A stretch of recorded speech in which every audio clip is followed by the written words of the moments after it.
Okay, I'm now, as Brian said, I've got a short presentation that I'll take you all through just to set the scene for where we are, and then talk about what the proposal looks like, and then more importantly look at some of the numbers, and I'll move to break even, because I know that's something that's everybody's keen to understand as we go through this process. So this has been widely shared before, however I'll quickly run through it. So we are looking to raise a further £500,000 through a new issue of C preference shares, which will need to be approved via an investment agreement. So this isn't as straightforward as signed off. It needs to be an investment approval from the shareholders ultimately, which will be decided and discussed at an AGM. And this is an opportunity for you guys to ask us questions on that before there's a vote on it by the beneficiaries of the PTSD Trust, who will give us an indicative idea of where they would like to take this.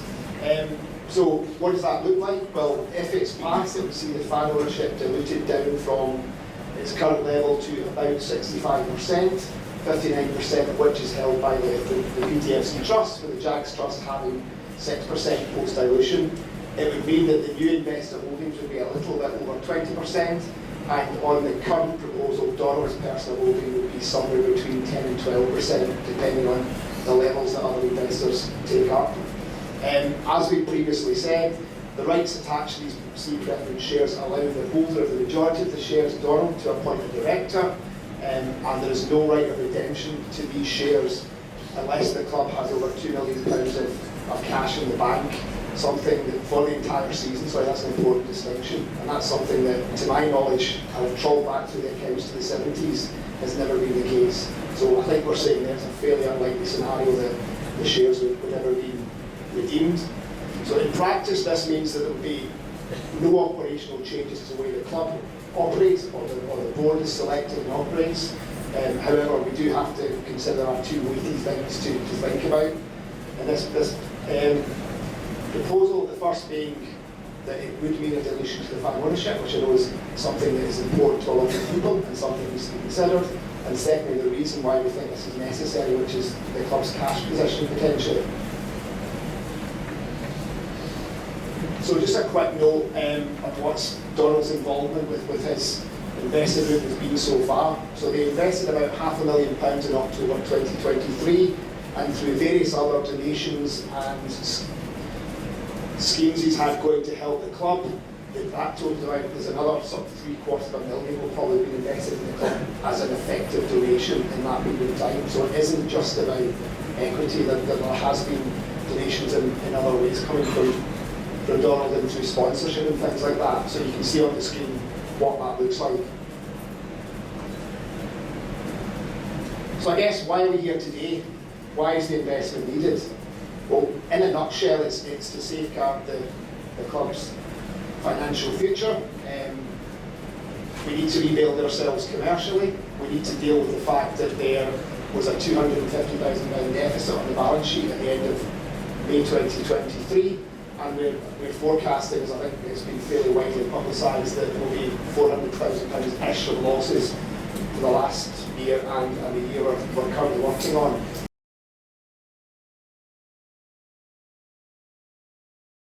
And a fair question, a good question, which Richard's presentation has partly explained. Let me start perhaps by explaining the process by which we arrived at it, which has been radically different this season, thanks to fan ownership. In the board itself, there was a very strong iterative process going through the budget line by line, looking for cost reductions, as Richard has said. I would vouch for what he says as also a qualified accountant, that you come in thinking there must be savings to be had here, but in fact, off the field, not counting plain budget, it's really, really difficult to find them, even if costs weren't rising across the board and we had significant commitments to make to the stadium and the rest. That was then shared with the three members of the PTFC, the JAGS Foundation's independent board representatives, and Morag from the JAGS Trust. So, yes, JAGS Trust. And they had a chance to ask questions. We had nothing. We explored every single avenue. I helped them develop the questions as far as that was necessary. We had a thoroughgoing discussion and the budget was changed again. And the conclusion that we reached was, as has been mentioned, that we made the calculated judgment that this year was the best opportunity we were going to get for quite some time, because of the makeup of the league, no big clubs coming down, no Dundee United, no Hearts, Hibs maybe this season, to get promotion back to the Premier League, which in financial terms is a huge game changer, as Richard has explained and the graphs have shown. And therefore it wasn't the moment to take an axe to the playing costs. Leaving aside Donald's very generous additional donation, the 200-odd-K loss-making budget only represented a small increase on the playing budget from last year. So realistically, if we're going to bring that down substantially, that means taking costs on the field right down. The economics of championship clubs make hardly any sense at all, from what is expected and what is necessary to pay players, bonuses and the like, in order to attract the kind of players that you would want to see, that we would want to see. And if we, I would say, Alistair coming out the board more recently reached exactly the same conclusion. Even now, when we've strengthened the off-field, the non-playing staff, we don't have enough people of enough seniority to really grow the business. Certainly at the start of the season, or when we were budgeting last spring, we absolutely did not have that. If we had sought to cut those costs further, rather than the playing budget, we would barely have been able to function as a business at all. It just doesn't make any sense. Others are going to touch on the plans to achieve sustainability, but nobody should be in any doubt that doing that is going to be really, really difficult. I would say, because the reasons that have been explained, if the quality of the team drops compared, say, to the Queen's Park, the Willie Hockey funded Queen's Park, other clubs that have got significant donors, but if the quality of the team drops, our attendances probably drop, hospitality numbers almost certainly go down, prize money falls, so you've cut the playing budget, but you've probably lost an equivalent sum, realistically, in other income streams. That's what I mean when I say it, just, the economics of this makes very, very little sense indeed. Sustainability, we'll come back to that. A hard road to hoe. Definitely means looking hard at the playing budgets. But we are optimistic. We think we can grow our off-field revenues as well. We've been tied into sponsorship deals for the last couple of seasons, which haven't really been the best. So there is scope to grow those revenues as well. But I think we absolutely all need to pull together to make ends meet. And the last thing I would say in response to one of the questions, Brian, is that, yeah, absolutely, everybody did this knowing it was kind of a one-off, and that the plan in future would be to achieve sustainability. So there will be no intention, there is no intention to go back to the well, even if the well has any water in it, for more money, for more significant investment, for more share dilution. That simply isn't part of the plan. But people should be aware of the reality of how we get to sustainability otherwise.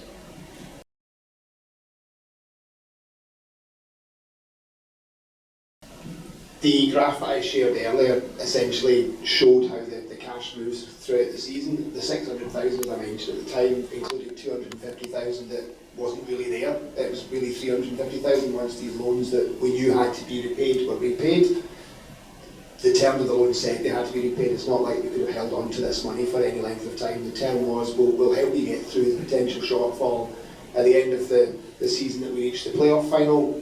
Then the money had to be repaid by the end of August. So we repaid the money by the end of August, and that left us with effectively a net £350,000 in the bank. From that point, we had to pay a number of bills, ironically, relating to that last financial year where we lost lots of money. So when the accounts come out in the next couple of weeks, they'll show that we consumed cash of about £400,000 that year, but actually that was £400,000 of creditors that were already on our balance sheet to be repaid in the main. So it was debts we were already committed to repay. So when those accounts are shared, you'll see that in the cash flow forecast. Yeah, and I don't think there's anything else to say there other than we started off where we started. It was a bit lower than the 600,000. We consumed cash as we expected to consume, and we had some debts to clear from the previous year.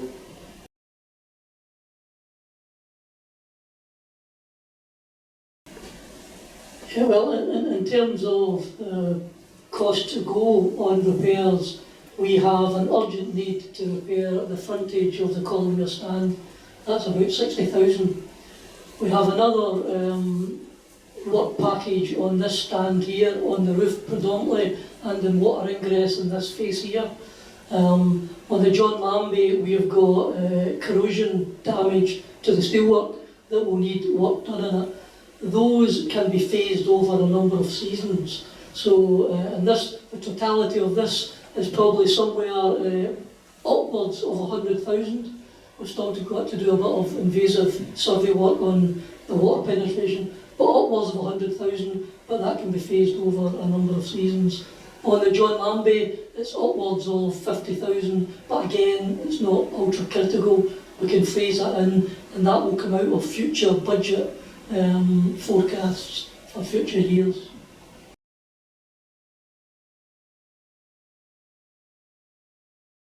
We're doing quite well commercially, but nowhere near what we should be doing. We could be 250, 500 grand up in a season on commercial, and that takes you from your 300 grand loss to 100 grand profit if we can turn the commercial around. But the difficulty of the commercial is twofold. Number one, we've got contracts we're tied into that we didn't sign up for.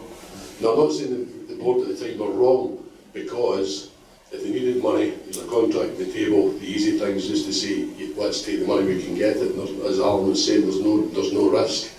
We're in a different space, but we can't do anything about it quickly. And the other thing is, if you want to generate large amounts of commercial revenue, you need to pay a top quality commercial person to sell it. So therefore you're adding to your management and internal costs. It's not the playing budget, and then you're getting pushed back for spending too much on staff, so you can't have it both ways.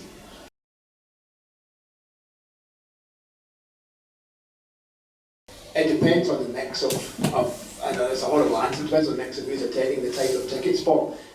I'm quite sad, I sit in the Collier stand, and I can probably tell you within a couple of hundred what the crowd is, because the John Lambie's always about the same, and the Jackie Husband is depending on how busy it is. We budgeted on about 3,000 is the short answer. We're averaging about 3.5, we're getting up towards 4 this year. We're currently forecasting we'll be 100 grand ahead of budget on gate receipts this season. We have, thanks to the initiative Alison put in place to try and attract and keep student tickets, we've been giving away 400 or 500 tickets a game, but there's been a 20% uptake, I believe, on that. So it's relatively small numbers of free tickets. So, and just as an aside, of the tickets that we sell, again, I'm sad I know this, 54% at full price, and about the other 46% are split pretty equally between concessions and kids' tickets. So the mix is not great, but it is what it is. But yeah, the short answer is we budget on 3,000, and that gets us about £20,000 worth of gate receipts to put in. It's some hard numbers on it for you.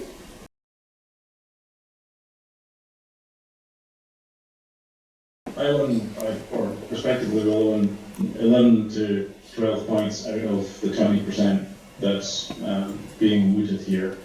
I've been a Thistle fan since the late 80s, so I mean I do have a long connection to the club. I've been a season ticket holder for many years also, and all of the guys that came along with me are just friends of mine. I mean they're not here to chase a return, and you know my opening pitch to these guys is you're not going to get your money back most likely. And you ask, you know, what's the motivation for them to become involved in it? I mean, you know, I guess I've got to take the credit for myself because I've sold a good story. Thistle's a great club to be involved with. You know, you don't get to expect to win every single week, but you know, there's a lot of enjoyment of being part of the story, and that's what a lot of these guys have bought into. So I've taken a few of them to visit Thistle and see a game, and everybody has a great time. I mean, it's as simple as that. This is something that, and the sort of return of investment is in happiness. Hopefully, we can create some positive momentum in the club by putting the money in. Obviously, you've seen as part of the presentation that I also personally made a lot of donations through the course of the past 12 months to help move things in the right direction also. And that's that's kind of the fun of this. These guys are in a happy position in life that they can afford to make the investment, and they can afford also to lose the money. But if they can be part of something which ends up giving a very positive outcome, then that's the return on investment. It's not monetary. And so the reason I didn't just donate everything is I wanted to see at the table. I think I can contribute. I think I can help push the club forward and make things better. That's fundamentally the reason why. And so probably I'll end up donating more than I actually put in terms of equity. But I guess I can justify to myself that maybe I'm making my equity more valuable, or maybe at the end of the day, it is just a donation. And it's just semantics really in terms of how it's documented.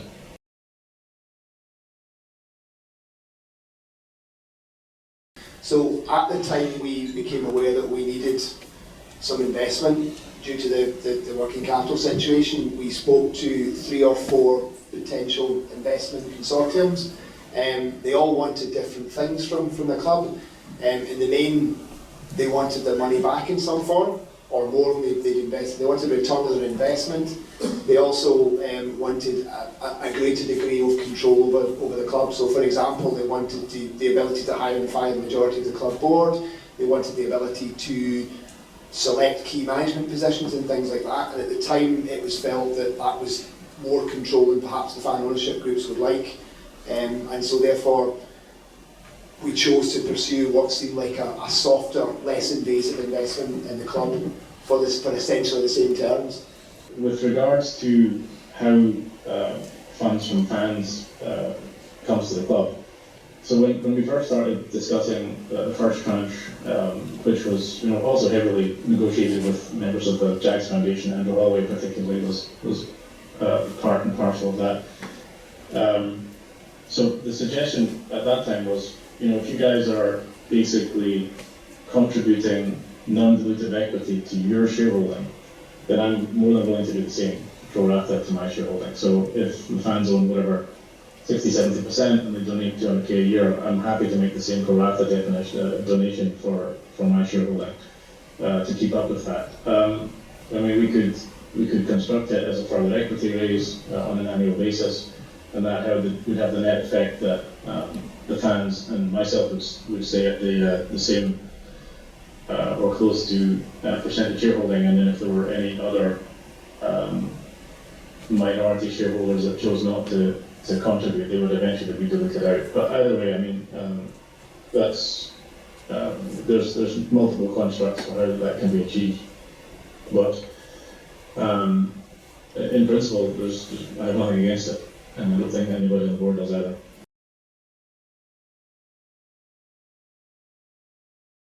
I think the general manager was to replace the chief executive's role, so that was a straight like-for-like replacement at a similar salary.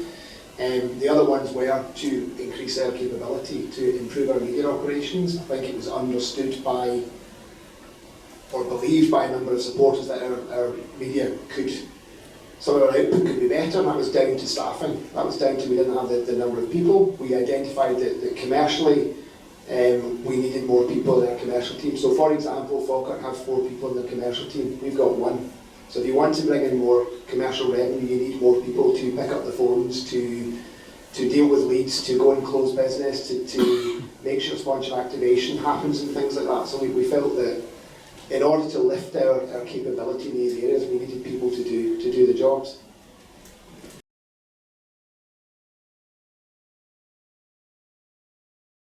It wasn't the only offer on the table. There were 3 or 4 offers on the table. But who from? Because it wasn't out there. It wasn't publicly known that this was selling 10%. So we took advice at the time, and we knew we needed to raise capital, and that advice was, if you want to open a formal share offerings proposal, you need to spend tens of thousands of pounds preparing a full proposal document to take out to potential investors. We spoke to various individuals who were interested in investing through various approaches, through various people. The terms that were discussed were somewhere between, I think I referred to this earlier, we want the ability to hire and fire the whole club board, we want the ability to get rid of the chief executive at the time and bring our own person in. Another deal wanted their money back with a return within three years. At this point we were looking 3 to 6 months from running out of cash, so we felt we had to do a deal. There was a deal available to us, so we went and did that deal to ensure the club remained a going concern.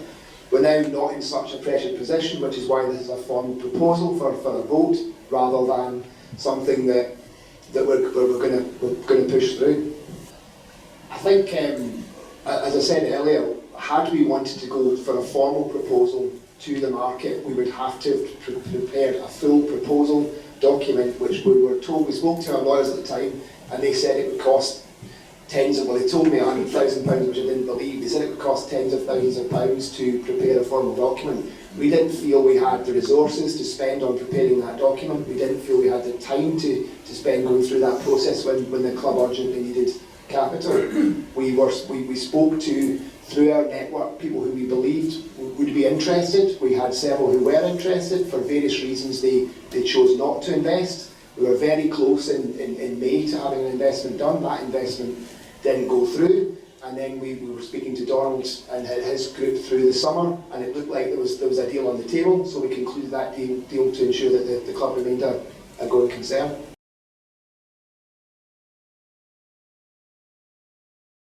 Yeah, so I mean, as you say, I've invested a fair amount of capital in the club, which, you know, is let's call it dumb money. I also donated a fair amount of money to the club, some of it for the playing budget, some of it through sponsorship, which I pay for myself, actually. It doesn't come from my company. I just use the company's name as a convenient way of putting a badge in the sleeve. In terms of the way that the money was put in there, I mean, part of it is the funding for the documentary. The thinking behind that is that if we can raise the profile of the club, then it gives us a better shot at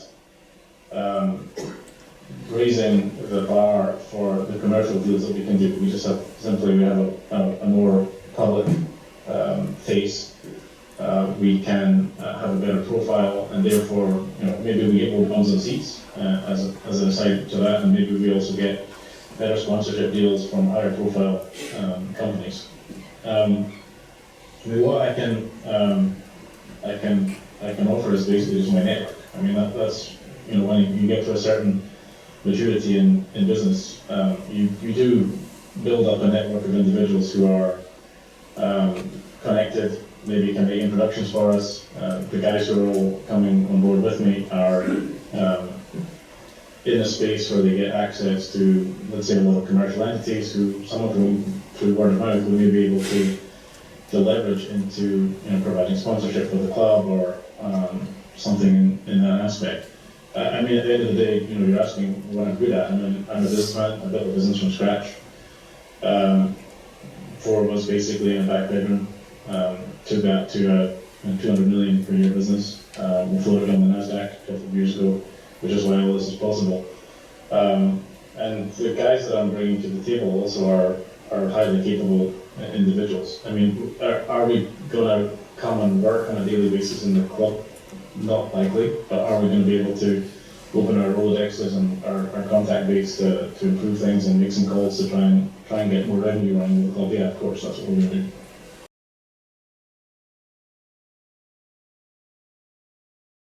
I think we all want to avoid that at all costs. I think diluting the fan ownership, diluting the generous gift of Colin Weir is not something that any of us as supporters, any of us as members of the club board want to do. It's certainly not an intention to spiral towards Tranche 3. So in short, it's not something that we consider to be possible. Yeah, it's not something I'm going to expend any effort working on. I mean, my expectation is this is it, we're done, and then we have to make a sustainable club after that. That's where we are. So I don't have any ambitions to add more cash to that pile.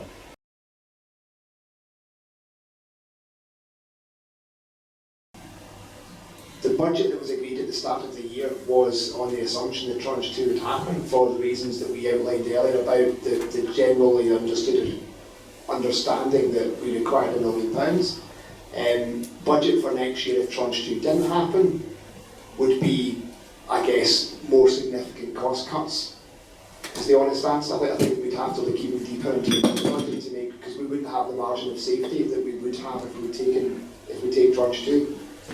Sorry, it's not directly relevant, but let me commend at this point the document available on various websites and foundations, a fan's guide to the Tranche 2 investment and club finances prepared by the trustees of the PTFC Trust, running to about 17 closely argued and explained pages. It really does cover almost everything we've talked about tonight and then some. So if anybody does have any questions that have not been answered, please do look at this document first, because it really is incredibly comprehensive. And a shout out to Graham Carey, who I'm sure was the author. Very, very comprehensive. The sort of thing that would cost us a fortune if we had to pay somebody to do it.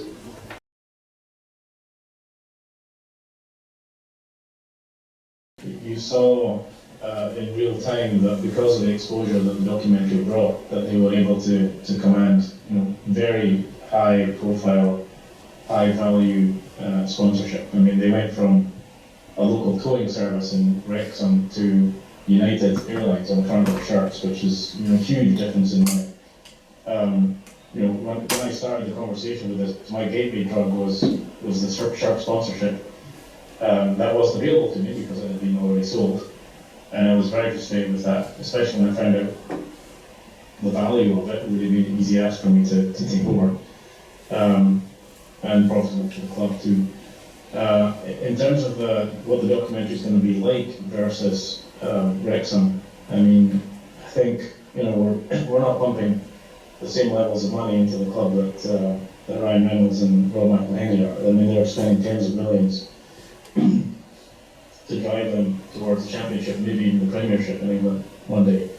That's not what we're about. We're about trying to right the ship, trying to make incremental improvements so that we can get to sustainability by increasing the revenue. That's the bottom line. I mean, Stuart Callison told you of his journey in trying to figure out, is there something that could be cut to save cost, and deciding that there wasn't meant that the only other variable that we can control is how we increase the revenue streams. And so this, to my thinking, was a way that we would do that. So I brought in some very interesting, very talented people to make the documentary. A few of them in their room, so that yours should be read right now. So you're all going to be in it.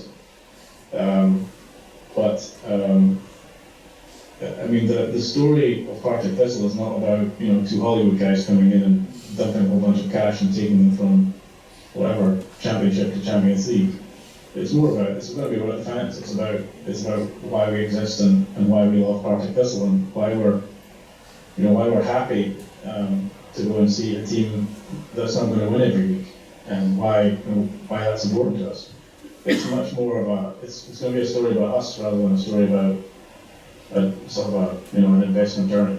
But the net result, hopefully, should be that we get some generation of revenue that comes as a net result of it. I don't view Thistle as being a sentimental attachment. I know that we're perceived as that from the outside sometimes. The cuddly toy of Scottish football stuff. I mean, that's not us. I mean, we deserve to be taken seriously as a club and as a football team. But it is about human beings. It's not about it's not centered around the tranche per se. I mean, this is just part of this is another detail in our journey. It's not the core of what we're trying to make here. I actually frankly don't know what's going to be in the documentary right now. It's going to have to be something that the makers feel comfortable is that's something that people will enjoy watching. This isn't also, in the sense, a vanity project. It's something that all of us get a DVD copy of and we keep it in our libraries and watch it at Christmas. It should be something that actually generates revenue for the club, and so we want something that should be interesting to watch also.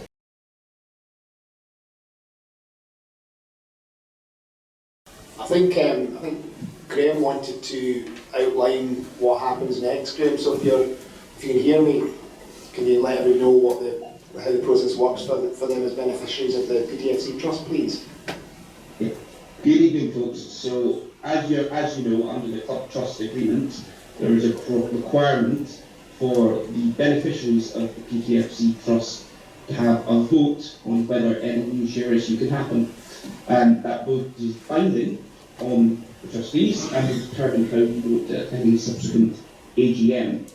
Most of you in the room, I'm assuming, are season ticket holders, a member of TGF, a member of the JAGS Trust, or a member of the 71 Club.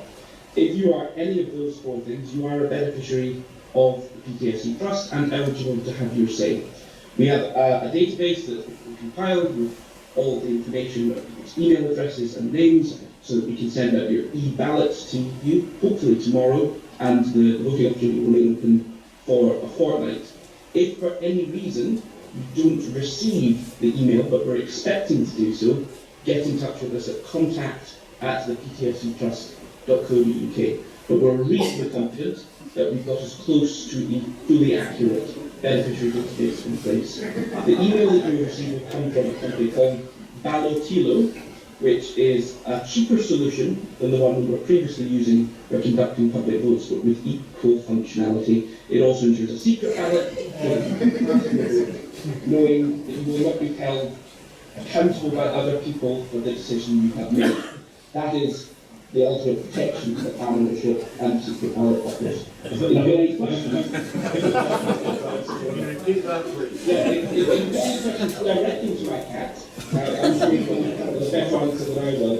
But otherwise, if you've got any questions more broadly about Tranche 2 and the trustee document that Stuart mentioned earlier, you can also get in touch with us on that email address. That's everything from me.